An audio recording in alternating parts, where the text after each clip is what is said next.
ലോകത്തിലെ എല്ലാ ഫുട്ബോൾ പ്രേമികളും തദ്ദേശീയമായോ ആഭ്യന്തരമായോ ഏതെങ്കിലും ഒരു ക്ലബ് ഫുട്ബോൾ ടീമിൻ്റെ ആരാധകരായിരിക്കും. എന്നാൽ ഇന്ന് ലോകത്തിലെ ഏറ്റവും മികച്ച ക്ലബ് ഫുട്ബോൾ ടീം ഏതാണെന്ന് ചോദിച്ചാൽ നിസ്സംശയം പറയാൻ സാധിക്കും ബാഴ്സലോണ FC. ഹാൻസി ഫ്ലിക്ക് എന്ന പരിശീലകന്റെ കീഴിൽ ഒരു പിടി യുവതാരങ്ങൾ ഈ അവസാന കാലയളവിൽ തോൽവി എന്തെന്നറിയാതെ ക്ലബ് അജയ്യരായി തുടരുകയാണ്. MSN യുഗത്തിനു ശേഷം ക്ലബ് ഏറ്റവും മികച്ച ഫോമിൽ നിൽക്കുന്ന സമയം. ലാമാസിയൻ ചോരത്തിളപ്പുള്ള ഒരു കൂട്ടം യുവതാരനിര, അതാണ് ഇന്ന് ബാഴ്സലോണ. ക്ലബിന്റെ സ്വകാര്യ അഹങ്കാരമായ ലാമിൻ യമാലും നിഗോക്കൊപ്പം ഡിഫൻസിലെ പ്രധാന താരമായ ഗോൾഡൻ ബോയ് ലിസ്റ്റിലുള്ള പൊക്കുബാസയും ബാൾഡയും ഫെർണിൻ ലോപ്പസും ഗൗട്ടയും ചേരുന്ന ക്ലബിലെ എക്കാലത്തെയും മികച്ച താരനിര. തോൽവി എന്തെന്നറിയാതെ അജയ്യരായി മുന്നോട്ട് നീങ്ങുന്ന ബാഴ്സലോണ FC. ലോകത്തിലെ ഒരു പിടി ഇതിഹാസ താരങ്ങൾ പിറന്ന ബാഴ്സയുടെ കഥ. ഒരു കാലത്ത് സ്പെയിനിലെ ഏകാധിപത്യ ഭരണത്തിനെതിരെ കാറ്റലോണിയൻ ജനതയ്ക്ക് വേണ്ടി ക്ലബ് നടത്തിയ പോരാട്ടങ്ങളുടെ കഥ. റയൽ മാഡ്രിഡ് ചിരവൈരികളായ ശത്രുക്കളായി മാറിയതിന്റെ കഥ. ക്ലബിന്റെ ദയനീയ പരാജയങ്ങളുടെയും അതിലേറെ മനോഹരമായ വിജയങ്ങളുടെയും കഥ. FC ബാഴ്സലോണയെക്കുറിച്ച് പറയുമ്പോൾ 2 നൂറ്റാണ്ട് കാലത്തെ ഐതിഹാസിക ചരിത്രം പറയാനുണ്ട്. പ്രധാന ഭാഗങ്ങൾ ചുരുക്കത്തിൽ പറയാനാണ് ശ്രമിക്കുന്നത്. ഈ ചാനൽ ആദ്യമായാണ് കാണുന്നതെങ്കിൽ സബ്സ്ക്രൈബ് ചെയ്യുക. വീഡിയോ ഇഷ്ടമായെങ്കിൽ ലൈക്ക് ചെയ്യുക. ബാഴ്സലോണയെക്കുറിച്ച് പറയുമ്പോൾ ടിക്കി ടാക്കയും ട്രോഫികളുമാണ് നമുക്ക് ആദ്യം ഓർമ്മ വരിക. എന്നാൽ സ്പെയിനിലെ മറന്നുപോയ തെരുവുകളിൽ നിന്നും വന്ന അതിജീവനത്തിന്റെ കഥയാണ് ബാഴ്സലോണ FC. മെസ്സി എന്ന താരത്തിന് 8 തവണ ബാലണ്ടിയർ പുരസ്കാരങ്ങൾ നേടിക്കൊടുത്ത സ്പെയിനിലെ അണ്ടർഡോഗുകളിൽ നിന്നും ക്ലബ് ഫുട്ബോളിന്റെ ആത്യന്തിക ഭീമന്മാരായി മാറിയ FC ബാഴ്സലോണയുടെ കഥയാണിത്.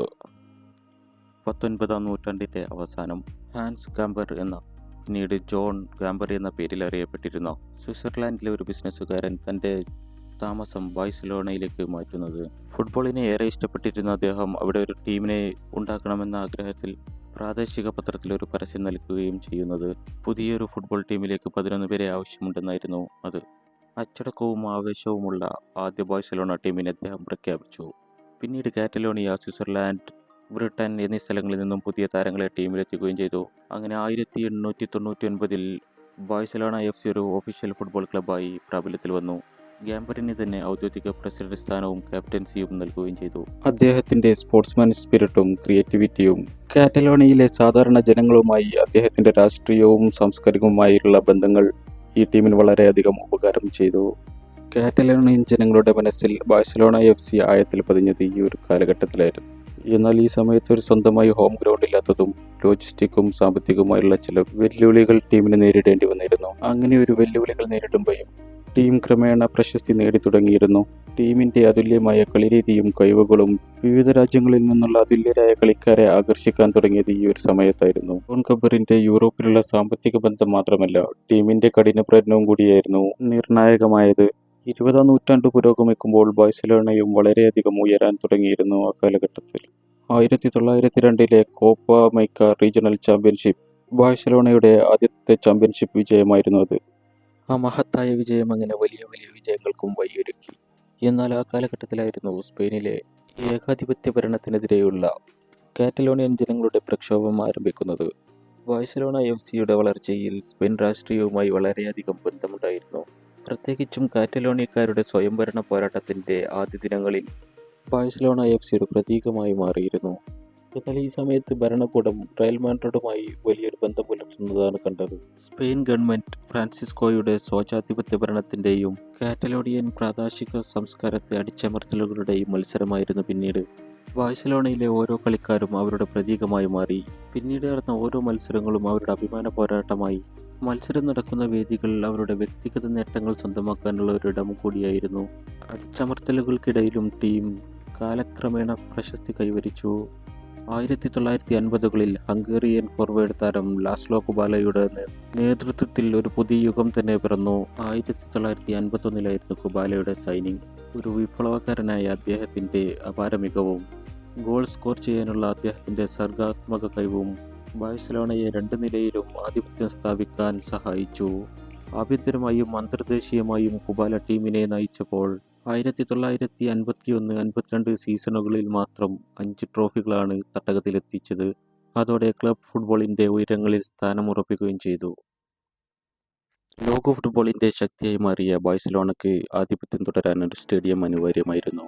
അങ്ങനെ 1957 ഒരു ഐക്കോണിക്കൽ ഹോം ഗ്രൗണ്ട് ക്യാമ്പ് നൗവിൽ നിർമ്മാണം ആരംഭിച്ചു.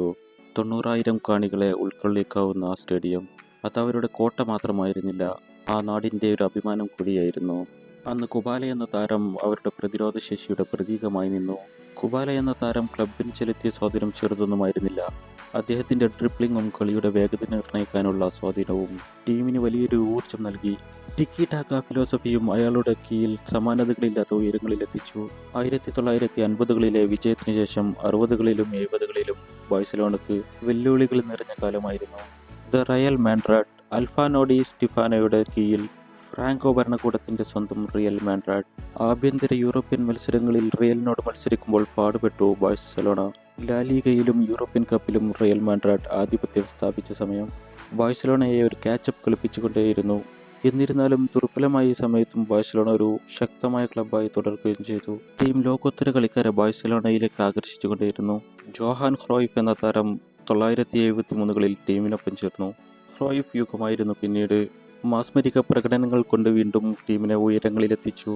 അങ്ങനെ ബാഴ്സലോണ ആദ്യമായി ലാലിഗ ജേതാക്കളായി മാറി. ഒരു ദശാബ്ദത്തിലേറെയായി റയൽ മാഡ്രിഡിന്റെ ആധിപത്യം തച്ചുകെടുത്തിയ നിമിഷം 1988 പഴയ മാനേജറുടെ തിരിച്ചുവരവ് ടീമിനെ യഥാർത്ഥത്തിൽ മാറ്റിമറിച്ചു. ഒരു ടോട്ടൽ ഫുട്ബോൾ എന്ന തന്ത്രപ്രധാന നീക്കം അത് ഫലം കാണുകയും ചെയ്തു.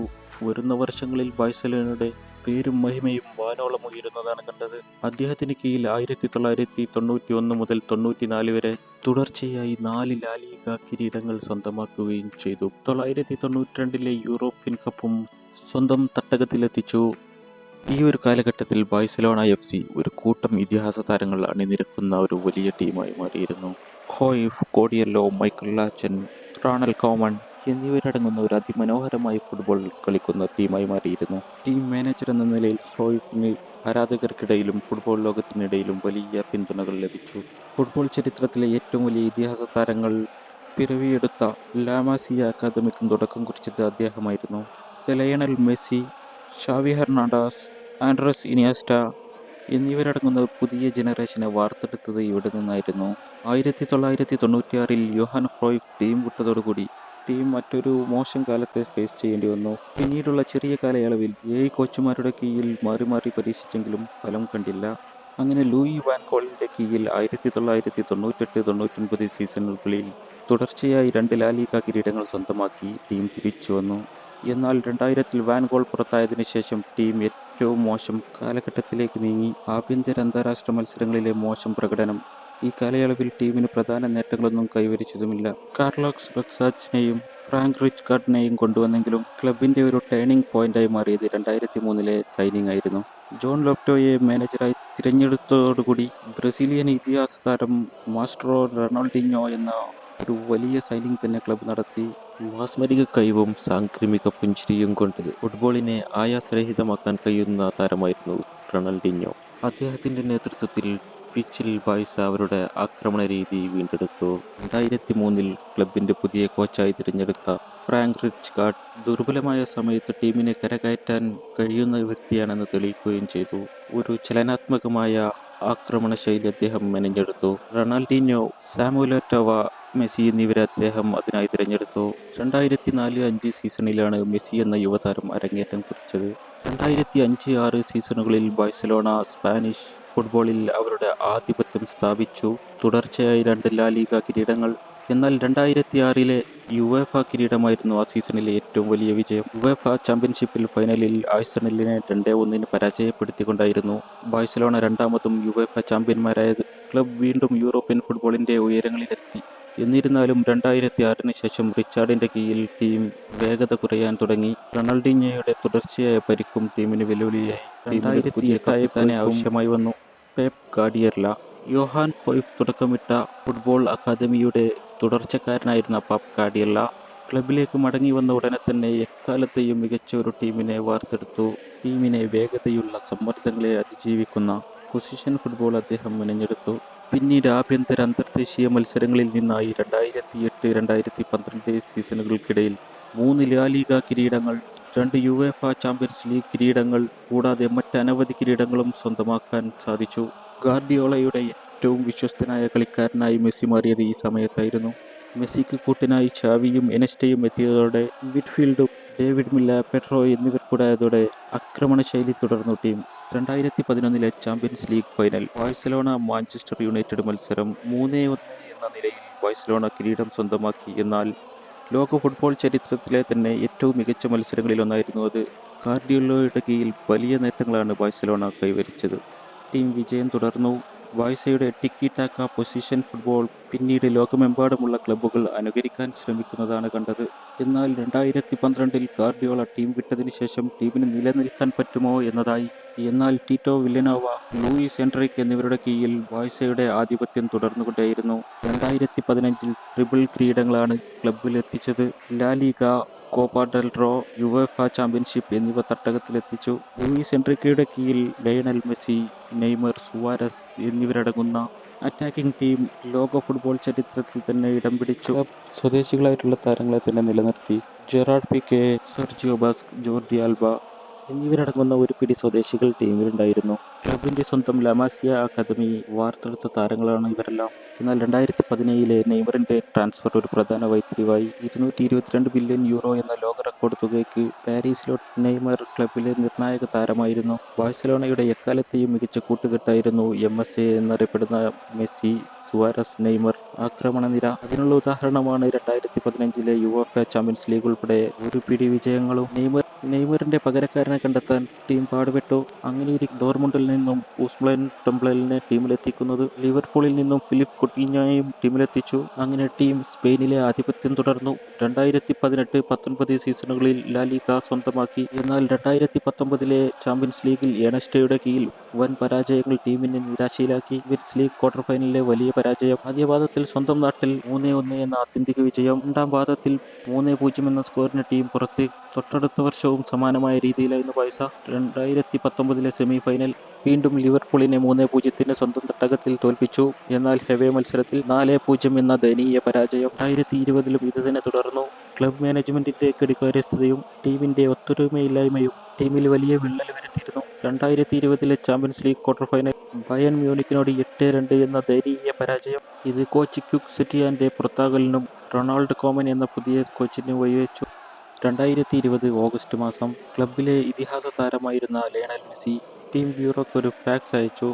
ക്ലബ് മാനേജ്മെന്റ് നൽകിയ വാഗ്ദാനങ്ങൾ ലംഘിച്ചതിലെ അതൃപ്തിയും തന്നെ ഫ്രീ ട്രാൻസ്ഫറിന് അനുവദിക്കണമെന്നുമായിരുന്നു അത്.